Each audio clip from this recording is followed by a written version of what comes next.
ఒకప్పుడంటే హీరోలు కేవలం నటన మీదే ఫోకస్ చేసేవాళ్ళు. దాన్నే సంపాదించే మార్గం అనుకునేవాళ్ళు. కానీ ఇప్పుడు మా హీరోలు అలా కాదు. ఇక్కడ సంపాదించడం, ఆ సంపాదన ఇంకో చోట పెట్టి దాన్ని డబుల్ చేయడం అలవాటుగా చేసుకున్నారు. తెలుగు ఇండస్ట్రీలో ఉన్న కుర్ర హీరోలందరూ నటన మీద ఎంత ఫోకస్తో ఉన్నారో బిజినెస్ మీద కూడా అంతే ఫోకస్ పెడుతున్నారు. ఇప్పుడున్న హీరోలలో చాలా మంది రియల్ ఎస్టేట్ తో పాటు రెస్టారెంట్ బిజినెస్ పై దృష్టి పెడుతున్నారు. ఫుడ్ బిజినెస్ ఇప్పుడు ఇండస్ట్రీలో లాభసాటి వ్యాపారంగా నిలిచింది. ఇప్పటికే మన దగ్గర సందీప్ కిషన్ వివాహ భోజనము పేరుతో రెస్టారెంట్ చైన్ నడుపుతున్నాడు. దర్శకురాలు నందిని రెడ్డితో పాటు ఇంకా కొంతమందికి రెస్టారెంట్లు ఉన్నాయి.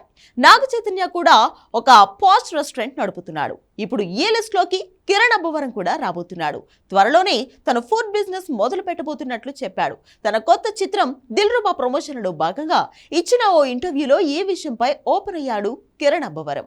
అథెంటిక్ రాయలసీమ ఫుడ్ జనాలకు అందించాలన్నది తన ఉద్దేశమని, అందుకోసం రెస్టారెంట్ చైన్ ఓపెన్ చేద్దామనుకుంటున్నానని, అందుకోసం సన్నాహాలు జరుగుతున్నాయని తెలిపాడు కిరణ్. త్వరలోనే అనౌన్స్మెంట్ ఉంటుందని అన్నాడు ఈ హీరో. హైదరాబాద్ సహా రాయలసీమలో కూడా తన రెస్టారెంట్ ఉంటుంది అని చెప్తున్నాడు ఈయన. నిజానికి తన సినిమాల్లో రాయలసీమను మాక్సిమం ప్రమోట్ చేయడానికి చూస్తుంటాడు కిరణ్.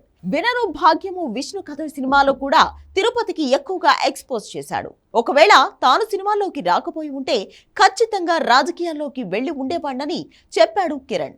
సీమ ప్రాంతం కావడంతో చిన్నప్పటి నుంచి రాజకీయాలలో చాలా దగ్గరగా చూశారని, వాటి మీద అవగాహన కూడా బాగానే ఉందన్నాడు కిరణ్ అబ్బవరం. తాను సాఫ్ట్వేర్ ఉద్యోగం వదులుకొని సినిమాల్లోకి వచ్చినప్పుడు చాలా బాధపడ్డానని, కన్నీళ్లు వచ్చాయని, కానీ ఇప్పుడు చాలా సంతోషంగా ఉన్నానని కిరణ్ తెలిపాడు.